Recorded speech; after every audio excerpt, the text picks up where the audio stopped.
이 시간 우리 함께 나누실 말씀 누가복음 19장 1절에서 10절까지 말씀입니다. 누가복음 19장 1절에서 10절까지 말씀인데요.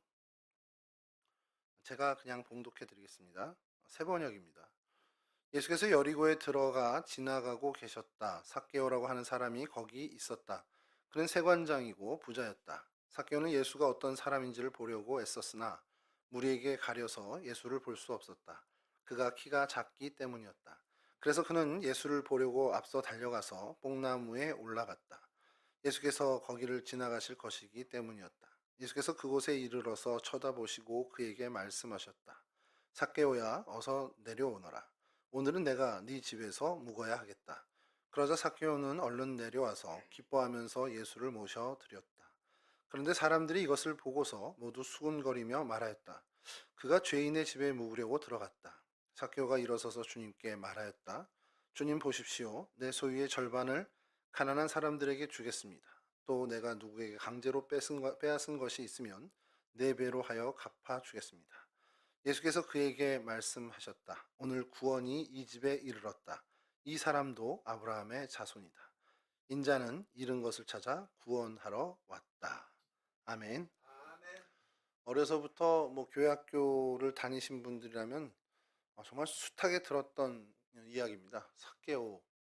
그리고 이 뽕나무로 저희가 어릴 때 배웠고, 또 중간에 개역개정에서는 돌 무화과 나무인가요? 돌 감람나무인가요? 이렇게 얘기가 나왔다가 다시 새 번역에선 그냥 익숙한 뽕나무로 돌아왔어요.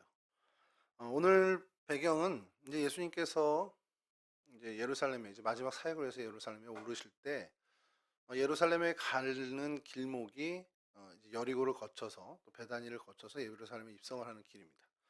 그래서 그 여리고를 지날 때 벌어진 일이죠. 이 여리고라는 동네에 세관장 삭개오라는 사람이 있었는데요. 이 삭개오라는 이름은 순수하다라는 뜻을 갖고 있어요.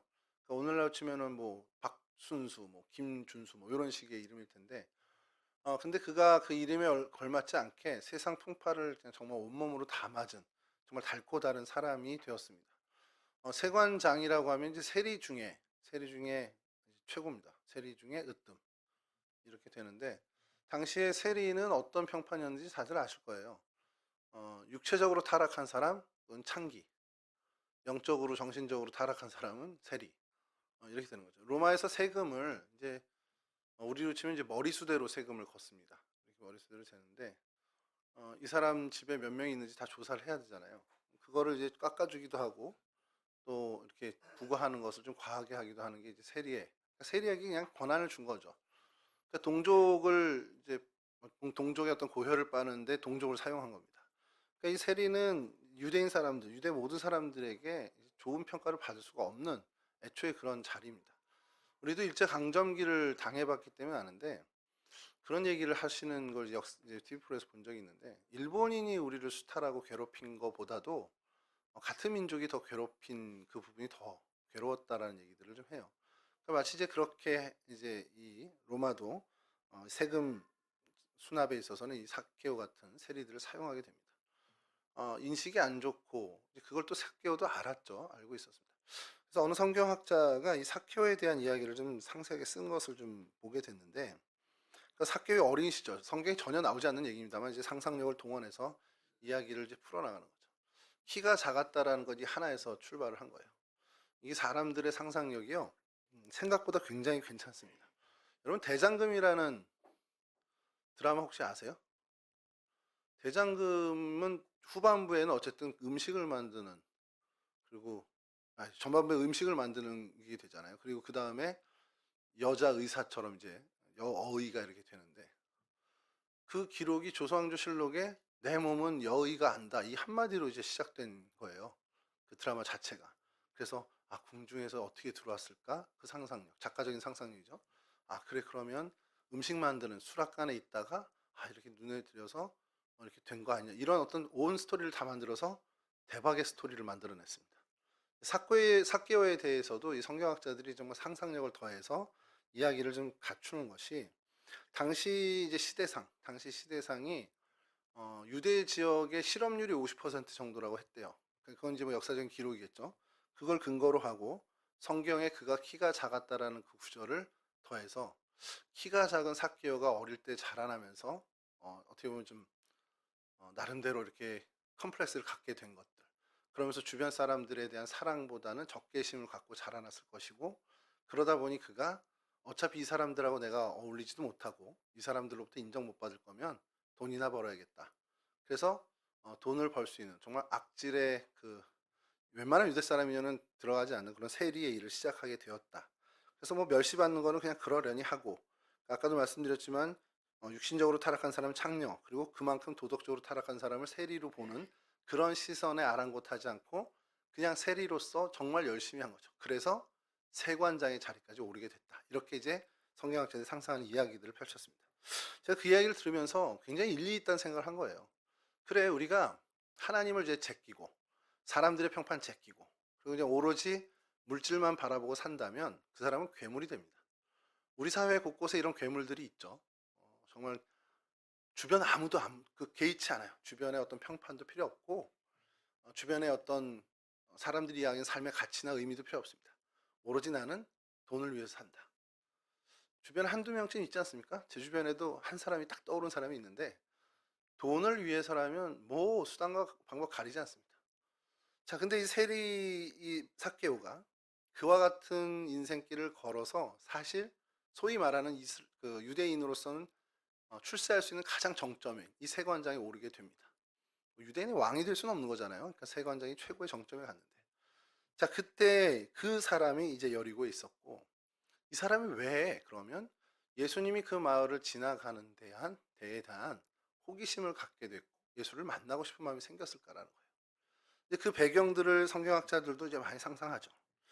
그가 아마 생각했을 겁니다. 돈을 많이 벌면 자기가 가지고 있던 컴플렉스나 모든 것들 다 해결할 수 있다고 생각했을 거예요. 그러니까 소위 말하는 돈만 많이 벌면 나는 행복해질 수 있다라는 생각을 했을 겁니다. 자, 근데 돈을 벌었어요. 근데 그에겐 그 행복이 찾아오지 않은 겁니다. 그 공허하던 차에 예수에 대한 소문을 듣게 됐죠. 여러분, 그 세리가 어떤 취급을 받았는지를 조금만 보완 설명을 해드리면, 사람들이 창기 같은 경우는 대놓고 욕을 하죠. 저 더러운 뭐 이러면서 대놓고 욕을 하는데 세리한테는 그렇게 못하는 거예요. 왜 그럴까요? 그쵸? 보복하잖아요. 일본 순사가 동네 어느 집 아들이 순사가 됐대요. 아우, 그놈 자식 어떻게 순사가, 그 나쁜 놈, 이런 욕을 하죠. 사람들이 보면서 보면. 정작 그 친구가 나타나면 어떻게 뭐 불편한 건 없어 그러면서 사람들이 이렇게 하는 거예요. 왜냐하면 밑보였다가는 크게 자기가 손해보는 걸 알거든요. 세리도 마찬가지입니다. 모든 사람들이 자신 앞에서 굽신거리는 걸 봐요. 돈도 많고. 근데 그 사람들의 속내는 뻔히 아는 거죠. 설교를 준비하다가 이 세리 이 부분을 딱 타입 붙이는데, 나도 삭개오 같구나. 많은 우리 청년들과 사람들이 목사님 목사님 그러는데 저 뒤에 가서는 또 배만 나와가지고 그 인간 이렇게 얘기하는 건 아닐까. 실제로 아직 듣진 못했습니다. 하나님이 이제 막아주셔서 듣지는 않았는데. 근데 우리 모두가 이런 부분에 대한 게 있어요. 삭개오도 실제로 면전에서 그런 사람이 없지만 그렇게 한다는 걸 충분히 상상하는 거죠. 본 적이 있었을지는 모르겠습니다만 우리도 마찬가지입니다. 모든 관계에서 모두가 나를 좋아하진 않잖아요. 그럼 뒤에서 분명히 저에 대한 불만을 갖고 있는 사람이 있을 텐데 그거를 신경 쓰기 시작하면 우리는 제대로 된 삶의 리듬을 갖지 못하게 됩니다.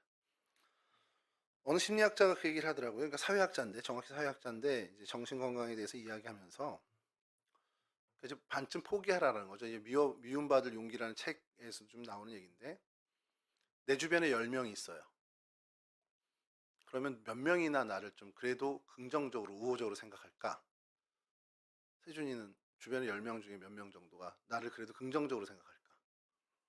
2명? 이게 자존감이 낮으면 이렇게 됩니다.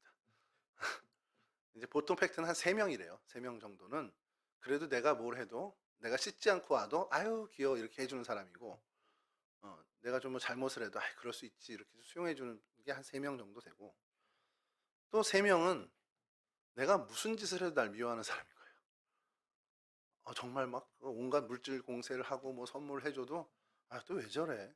그냥 뭘 해도 다 부정적인 거야. 그 사람 셋은. 그럼 나머지 중간에 있는 4명은 어떨까요? 관심 없는 사람입니다. 근데 그 4명이 나에게 우호적인 감정을 갖게끔 살아가는 게 사실은 우리의 목표가 될 수 있다는 거예요. 그럼 한 7명 정도가 그래도 내게 긍정적인 주변 사람들, 내 주변의 10명 중에 7명 정도가 나를 긍정적으로 봐주고 3명은 주님이 와도 안 돼. 해결 안 되고. 그 3명은 내가 그 사람들을 위해 죽어도 뭐 지가 뭐가 얻는 게 있으니까 죽었겠지 이럴 사람들이라는 거지. 그러니까 그건 포기하고 가라는 거예요. 이게 뭐 성경에 나온 얘기가 아니고 제 얘기가 아니고 심리학자들이 하는 그리고 사회학자들이 하는 얘기예요. 근데 여러분 이게 우리나라 정당 지지율에 딱 그대로 나옵니다. 콘크리트 지지율이라고 하잖아요. 우리 총선 앞두고인데 여론조사하면 빨간 당에 30%, 뭐 어떻게든 30%는 지지합니다. 파란 당에도요 30%가 꼭 있어요. 나머지 그 중간에 있는 40% 싸움입니다. 그러니까 그 총선 때마다 대선 때마다 지방선거 때마다 그 40%가 왔다 갔다 하는 것으로 어디가 완승을 하거나 비슷하게 가거나 대패를 하거나 이런 일이 결정되는 거죠.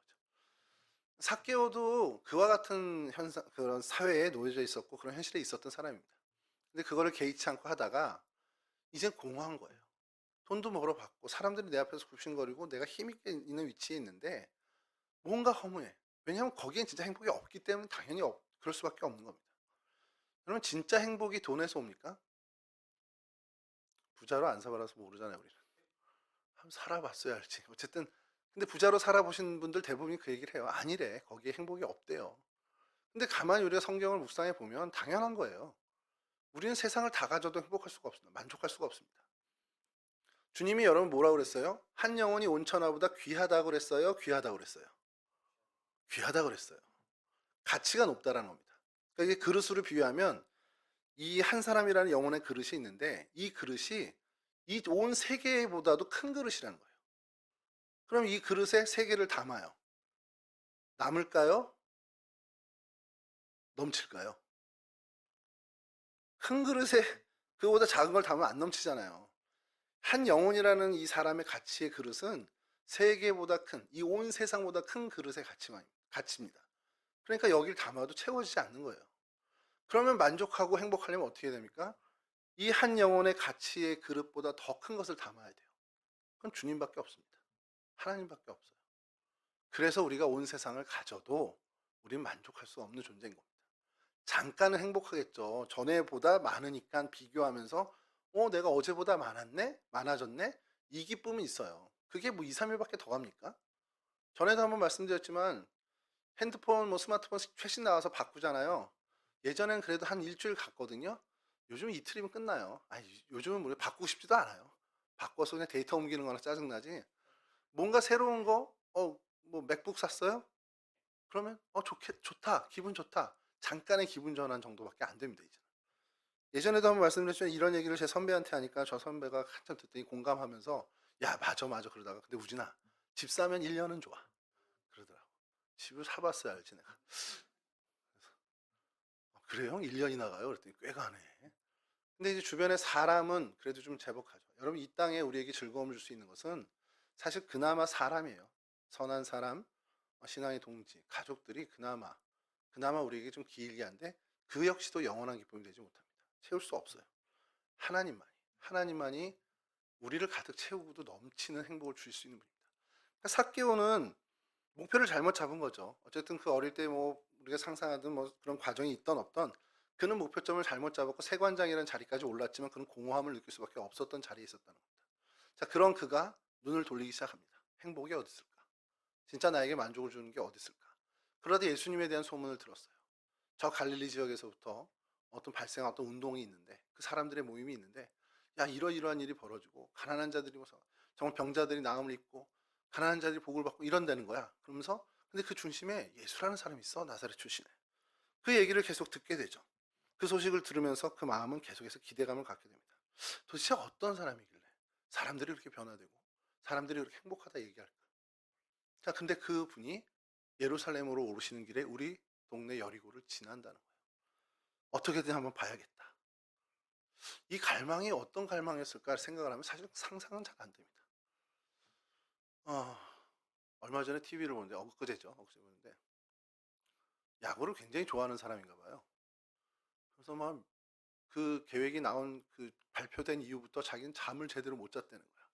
도대체 뭐지 하고 이제 계속 유심해서 클릭해서 봤는데 메이저리거들이 온다는 거예요. 서울에. 일주일 정도 머무는데 그 뭐 일본인 투수 이름이었는데 오타니 말고 그 LA 요번에 들어간 투수가 있대요. 이름도 희한해서 잘 기억도 안 나. 그 사람 팬이래. 그래서 자영업을 하나 봐. 무슨 디슈? 마르디슈? 뭐 가르디슈? 아는 사람 있으면 얘기해 주세요. 와, 우리 동성국계 청년들은 신실해. 프로야구 안 봐. 가르디슈인가 마르디슈. 하여간 무슨 디슈가 있어. 티슈는 아닐 거야. 어쨌든 그 사람이 열혈한 팬인데 그가 와서 그 집에 가서 사인도 해주고 했다는 거예요. 그만큼 막 기대하고 평생에 내가 이 사람을 어디서 다르비슈다. 아, 다르비슈. 이런 걸 좋아하고 있어 목사가. 참 이런 거 발견. 여하튼 그 다르비슈를 그렇게 좋아했는데 그 사람을 실물을 볼 수 있다는 거에 너무 흥분돼서 밤잠을 못 잘 정도였다는 거예요. 그리고 그의 가게에 와서 사인을 해줬다는 거예요. 그게 뉴스에 이제 나오는 거 유튜브에도 크게 났는데 제가 그랬어요. 야, 다르비슈를 소망하고 만나고 싶어하는 저 마음. 뭐 BTS 팬들은 더 하겠죠. BTS를 보고 싶어. 야, 저 마음 정도인데 예수님을 만나는 우리의 마음은 왜 저 정도가 안 될까? 예수님에 대한 소망이나 만나고 싶어요 주님 하는 게 우리가 그 정도 되나? 이제 반성을 하게 된 겁니다. 여하튼 삭개오도 그런 마음을 가진 거예요. 풍문으로 들은 예수에 대한 호기심, 그 호기심이 점점 열망으로 바뀌고 갈증으로 바뀌었다는 겁니다. 자, 그래서 만나야겠어요. 도착했습니다. 근데 신체적인 한계가 있었죠. 키가 작아서 삐지고 들어가기도 어렵고 키가 작으니까 사람들이 가려 보이지도 않고 그래서 생각을 해낸 것이 뽕나무에 올라가서 예수님을 바라보는 거예요. 그것만으로도 감사한 거예요. 멀리서 나무 위에서 그를 보는 것만으로도 이게 해소될 것 같은 마음이 생긴 겁니다. 뭐 얘기는 다 잘 아시잖아요. 그들 올라가서 보고 주님께서 내가 너의 집에서 오늘 묵을 생각인데 어떻겠니? 더니 그가 뛰쳐내려면서 기쁨으로 주님을 모시고 자기 집으로 모십니다.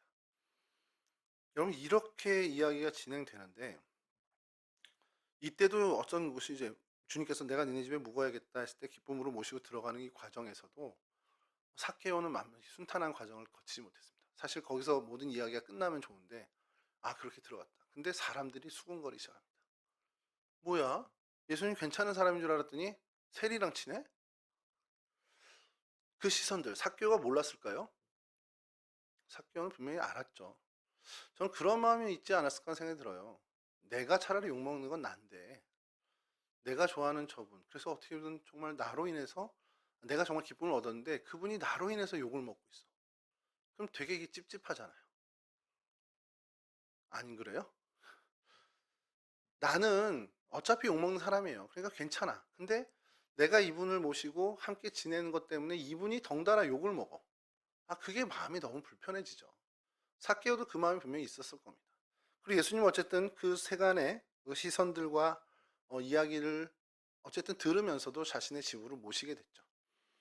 자, 그 안에서 어떤 대화의 내용이 오고 갔는지 우리는 알 수가 없습니다. 성경에 전혀 기록이 되어 있지 않아요. 근데 그게 왜 기록이 안 되었을까 생각하면 자연스러운 생각이 드는 것은 그 내용이 중요한 게 아니라는 거죠. 그 오간 대화의 내용이 뭔지 상관없는데 정말 중요한 거 그리고 분명한 건 삭개오의 마음이 바뀌었다는 거예요. 삭개오의 마음이 이전의 마음에서 새로운 마음이 되었다는 겁니다. 누가복음 19장 8절인데요. 좀 잘 읽어드리겠습니다. 삭개오가 일어서서 주님께 말하였다. 주님 보십시오. 내 소유의 절반을 가난한 사람들에게 주겠습니다. 또 내가 누구에게 강제로 빼앗은 것이 있으면 4배로 하여 갚아주겠습니다. 삭개오의 엄청난 결단, 이 선언이었습니다.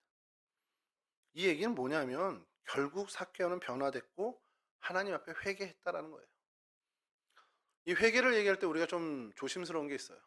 우리 교회에 와서 기도하고 또 집에서 눈 감고 기도할 때 주님 죄송합니다. 내가 이런 잘못했어요. 한 주간 동안 하나님 말씀 내가 이렇게 잘못했습니다. 이게 우리는 회개라고 생각하잖아요. 내가 하나님 앞에 고백하고 정말 돌이키는 마음을 갖고 선언하는 걸 회개라고 하는데 사실 정확하게 하면 여긴 자복입니다. 이것까지는. 내가 하나님 앞에 나의 죄를 자복하는 거죠. 회개는 그 다음이에요. 회개는 뭐 이걸 자복을 포함하면 그 다음까지 포함하는데 뭐냐면 정말 돌이켜서 사는 겁니다. 그게 이제 회개죠. 삭개오가 이 이후에 정말 이렇게 했을까라고 생각하면 했으니까 성경에 기록했겠죠. 저는 성경의 이 누가복음 기자가 분명히 이 사람이 이런 삶을 살았기 때문에 그 배경을 설명하면서 이런 선언을 했다, 이런 자복을 했다라는 것을 기록했다라고 봅니다. 그러니까 예수님께서 화답하십니다. 이건 예수님의 말씀이니까 더 정확한 겁니다. 오늘 구원이 이 집에 이르렀다. 오늘 구원이 이 집에 올 것이다가 아니에요. 오늘 이 집에 구원이 이르렀다. 이 사람도 아브라함의 자손이 될 것이다가 아니라 자손이다. 선언을 해주십니다. 그러면서 당신의 사역을 다시 얘기하시죠. 그건 세간 사람들의 어떤 시선 때문에 더 얘기를 하신 건지 모르겠습니다만, 인자는 잃은 것을 찾아 구원하러 왔다. 그러니까 죄인들의 친구요 창기의 친구다, 이 얘기가 들은 것은 예수님은 그들을 위해서 온 거기 때문에 그들과 가까이 할 수밖에 없다는 것을 다시 설명해 주시는 거죠. 삭개오에게 단 이 예수님의 선언은 정말 해방 선언이었습니다. 삭개오로 하여금 모든 것이 정말 자유케 되는, 그래서 정말 구원에 이르게 되고 하나님이 주시는, 아니 하나님께서만 주실 수 있는 그 기쁨과 행복을 얻게 되었다는 겁니다. 그래서 이 삭개오를 보면서 이 삭개오가 어떤 사람이었을까를 좀 다시 한번 정리하면서 이거 우리 청년들하고 얘기해야 되겠구나. 왜냐하면 삭개오의 이런 모습들, 이런 특징들이 참 우리 청년들은 배웠으면 좋겠다는 생각이 있는 거죠. 삭개오는요, 삭개오의 제일 첫 번째로 삭개오 이 사람은 그래도 괜찮았던, 어떻게 보면 훌륭한 부분이야. 저는 첫 번째 꼽는 거는 진리에 대한 갈망이 있었다는 거예요. 사실 이게 요즘 청년들한테 제일 필요한 거 아닙니까? 행복하세요라고 물으면 아니요 이래요. 그럼 행복을 찾아가야 되지 않아요? 그랬더니 귀찮아요. 이 요즘 청년들입니다. 여러분들이 그렇다는 게 아니라 이 세대가 그래요. 이 세대가 그냥 있는 대로 좀 놔두세요야. 귀찮지만 않으면 된 거야. 행복하지 않아도 돼. 불행해, 괜찮아. 그냥 나만 귀찮게 하지 않으면 좋겠다는 거예요. 근데 우리로서는 보는데 너무 안타까운 거죠. 야, 요거 하나만 넘어가면 너 진짜 행복이 있는데, 요거 하나만 바꾸면 완전히 다른 세상이 열리는데 왜 그냥 그 자리에 주저앉아 있지? 이제 어른 세대들이 보면서 안타까운 거죠. 근데 이 요즘 세대들은 뭔지 모르지만 그거에 대한 갈망이나 갈증, 그러니까 어떤 선망하는 게 없는 거예요. 있으면 그냥 돈 하나예요. 좀 불편함 없이 살 수 있는 돈이 좀 많았으면 좋겠다, 이 정도라는 거죠. 근데 삭개오의 장점, 삭개오의 어떻게 보면 첫 번째 꼽는 이의 장점은 그 모든 세상의 공허함, 이런 것들을 누리면서 어차피 어쩔 수 없는 것보다 그러면서 그러지 않고, 그럼 진짜 행복이 뭐지? 진짜 기쁨이 뭐지에 대한 갈망을 가졌다라는 거예요. 방법이 있지 않을까? 그 목마름이 그에게 있었다라는 게 그가 가진 최고의, 어떻게 보면 장점이지 않을까라는 거죠. 그러면서 우리 스스로를 생각해 봅니다. 나는 정말 진리에 대한, 정말 진짜에 대한 목마름이 있나? 내가 지금 살아가고 있는 게 이게 바른 건가? 이런 고민이라도 내가 하고 있나? 내가 정말 만족하고 있나? 우리 청년들이 그런 생각을 하고 있냐는 거예요. 진짜에 대한 목마름이 있냐라는 거죠. 익숙한 거, 편안한 거, 그냥 거기에 안주하지 않았으면 좋겠습니다. 익숙하고 편안한 거에 앉아 있으면 귀찮게는 안 되겠지만 행복도 없습니다. 진짜를 향해서 한번 갔으면 좋겠어요. 불편함을 향해서 한번 움직였으면 좋겠습니다. 불편한 거 한번 넘어서 보자고요. 이게 나를 얼만큼 불편하게 할까? 한번 도전해보자는 겁니다. 예배의 소중함을 다룬 책 중에 하나, 기꺼이 불편한 예배라는 책이 있습니다. 제목만 들어도 불편하죠? 기꺼이 불편한 예배. 기꺼이와 불편한이라는 게 어떻게 좀 전혀 맞지 않는 모순의 단어인데, 예배 드리는 것이 불편해, 힘들어, 어려워, 짜증나. 그래도 내가 기꺼이 해보겠다. 이런 도전이 크리스찬 청년들에게 필요하다는 거예요. 제가 늘 여러분들에게 강조하는 것, 정말 귀따갑게 아마 죽을 날까지 저는 그걸 반복할 것 같은데, 내 스스로의 신앙 상태를 점검하는 척도는 딱 하나입니다. 내 구제를 많이 해? 내 봉사를 몇 개 하는데, 야, 나 찬양대도 하고 교사도 해. 다 필요 없고요. 예배가 지루해? 예배 드리러 가지 않는데 좀 피하고 싶어? 그러면 아닌 겁니다. 내 신앙의 척도의 가장 최고의 시금석은 내가 예배를 기뻐하느냐, 내가 예배의 자리를 정말 가고 싶어 하느냐. 정직하게 스스로 물어보세요. 아니다 그러면 내 신앙 상태 문제 있는 겁니다. 새벽 예배 억지로 가는 것 같죠? 안 그래요. 왔을 때 그 기쁨 알기 때문에 오는 겁니다. 이게 제가 할 말은 아니죠. 바로 계단 몇 개만 올라오면, 딱 계단 20개만 올라오면 올 수 있는 사람이라 제가 할 얘기는 아닌데, 그럼 멀리서 차 운전해서 온다. 왜 오겠습니까, 여러분? 누가 나를 그렇게 오면 칭찬해 주니까? 아니에요. 예배의 기쁨이 있어서 오는 겁니다. 저는 이 자리에 있는 우리 청년들이 이 예배가 됐든, 여러분 교회 학교에서 봉사하는 예배가 됐던, 우리 주일 예배가 됐던, 어떠한 예배든 간에 예배에 대한 기쁨을 좀 여러분이 회복했으면 좋겠습니다. 아니 그냥 '와 즐거워 미쳐 죽겠어.' 이 정도는 아니어도 돼요. 그 예배가 1 시간 살짝 지루할 것 같은데 그럼에도 불구하고 '에이 그래도 내가 기꺼이 가지.' 이런 정도만이라도 됐으면 좋겠다는 거예요. 내가 예배에 대한 태도가 어떤지를 정말 여러분 매주일 정말 스스로 점검했으면 좋겠습니다. 그래서 그게 귀찮다 그러면 '나 지금 병들었구나. 나 지금 문제 있구나.' 인식해야 돼요. 그리고 빨리 찾아야 됩니다. 몸에 병든 건 병원 가면 되잖아요. 영적으로 이렇게 약해진 건 정말 힘듭니다. 정말 주님이 만져 주셔야 돼요. 여러분 그것에 대한 점검을 스스로 늘 했으면 좋겠고요. 그리고 두 번째 이제 삭개오에서 제가 본 이 사람의 장점이라고 본 것은 장애물, 걸림돌을 통과할 수 있는 의지가 있었다는 겁니다. 예수님을 만나러 가는데 두 가지의 장애가 있었어요. 하나는 정말 피지컬적인 신체적인 한계입니다. 키가 작은 거. 근데 이게 뭘 얘기하냐? 결국엔 선천적 한계를 얘기합니다. 내 그릇이 안 되는 거예요. 내 능력이 안 되는 겁니다. 예수님 만나는 그런 과정, 내가 예수님이 나에게 뜻하신 뭔가를 이루려고 할 때, 그 선한 길을 가려고 할 때 내 한계가 있는 거예요. 환경적인 요인이 됐건, 내 어떤 태생적인 요인이 됐건 간에 뭔가 한계가 있는 거예요. 그럼 우리 요즘 젊은이들 어떻게 해요? 어차피 난 저게 안 되네.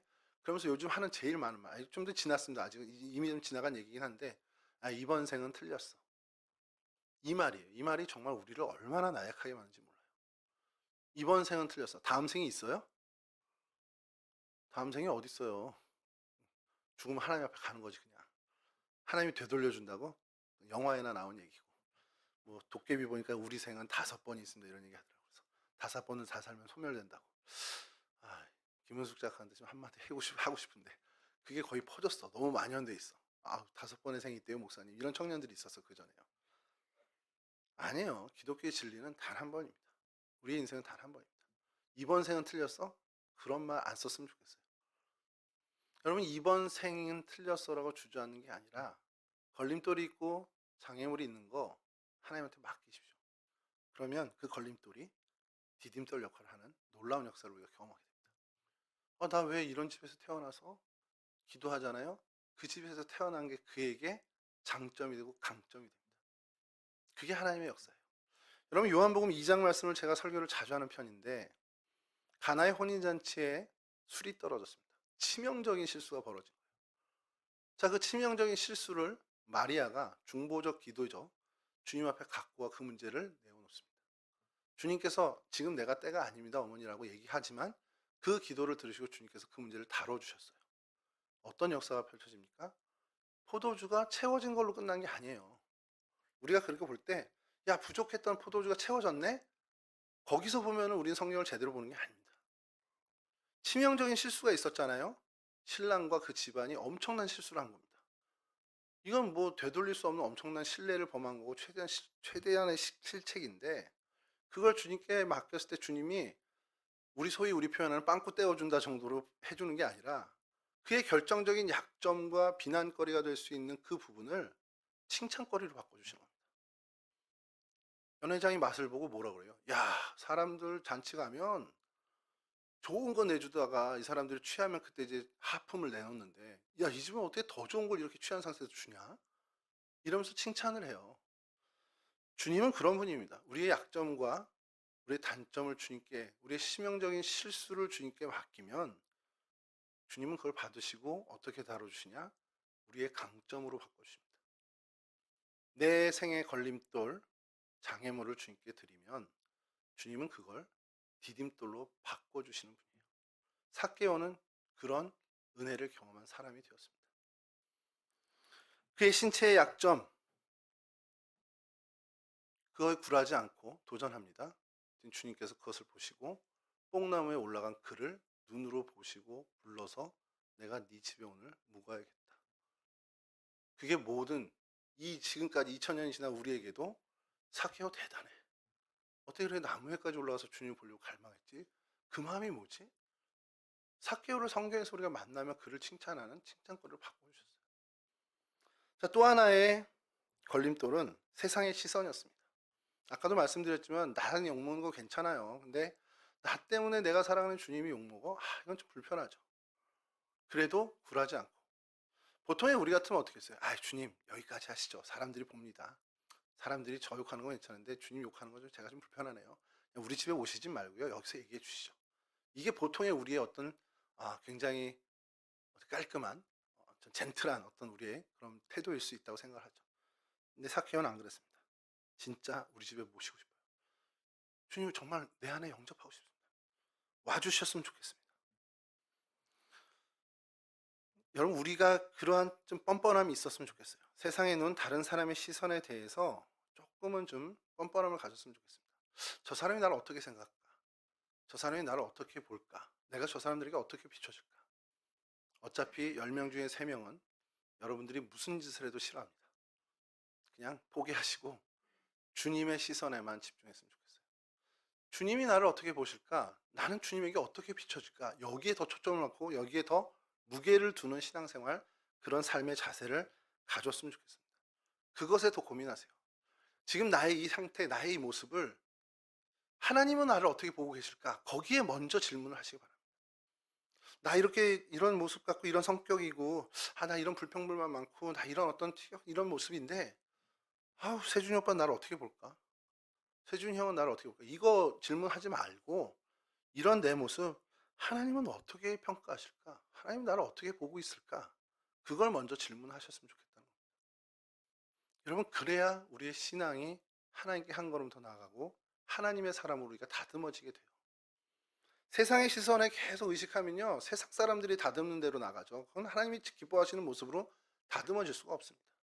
하나님의 시선을 생각하고 하나님께 정말 하나님이 나를 어떻게 보실까를 먼저 질문할 때에만 하나님이 원하시는 모양으로 우리가 다듬어질 수 있다는 거예요. 이와 같은 삭개오의 그 장점을 여러분의 장점으로 좀 삼으셨으면 좋겠습니다. 삭개오의 또 하나 19장 6절 오늘 설교의 제목으로 삼은 19장 6절 말씀인데 그러자 삭개오는 얼른 내려와서 기뻐하면서 예수를 모셔드렸다. 이건 아까도 얘기 드린 예배에 대한 태도 그것과 같은 얘기입니다. 예수님을 만나는 거 여러분 기쁨입니까? 예수님의 말씀, 정말 말씀이신 주님인데 말씀을 가까이 하는 그 예수님을 만나는 그 자리와 그 시간 여러분께 정말 이 삭개오가 얼른 내려와서 기뻐하면서 예수를 맞이한 그 기쁨이 여러분들에게 있습니까? 그걸 좀 점검하라는 얘기예요. 예배에 대한 나의 자세, 태도, 말씀을 정말 경청하고 말씀을 묵상하는 그 일에 대한 나의 마음가짐 점검했으면 좋겠습니다. 아니라면 목사님 솔직히 정말 정직히 얘기해서 나 예배 별로 안 기뻐요. 목사님 나 말씀 보는 거 정말 귀찮아요. 그냥 보라고 하니까 억지로 보는 거예요. 정말 정직히 여러분 스스로 생각해서 그런 마음이 있다면요. 정말 하나님 앞에 매달렸으면 좋겠습니다. 딴 거 없어요. 하나님 나 주님 만나는 기쁨 얻게 해주십시오. 여러분 정말 주님 없이 살 수 있습니까? 세상에 정말 여러분 힘과 능력으로만 살아갈 수 있던 자신 있으세요? 부모가 재벌이라도 그런 자신 없을 것 같은데 저는. 여러분 세상에서 정말 내 힘으로 할 수 있는 게 몇 개나 되겠습니까? 저는 거의 없다고 봅니다. 아예 없다고 봅니다. 내일 아침에 눈 뜨는 것도 누가 장담해요? 여러분 스스로 장담할 수 있습니까? 세상은 불안합니다. 세상은 안정적이지 않아요. 하나님의 지키심이 정말 찰나의 순간도 우리를 떠나면 우리는 그냥 우리의 생명은 거기서 끝입니다. 우리가 그런 존재인 걸 좀 인정했으면 좋겠어요. 젊어서 건강해서 자신만만한 것 같지만 여러분 건강이 언제까지 건강해요? 여러분 누가 그러더라고요. 사람의 몸이 마른 막대기만도 못하다는 거예요. 한 번 꺾이면 그냥 끝나는 거예요.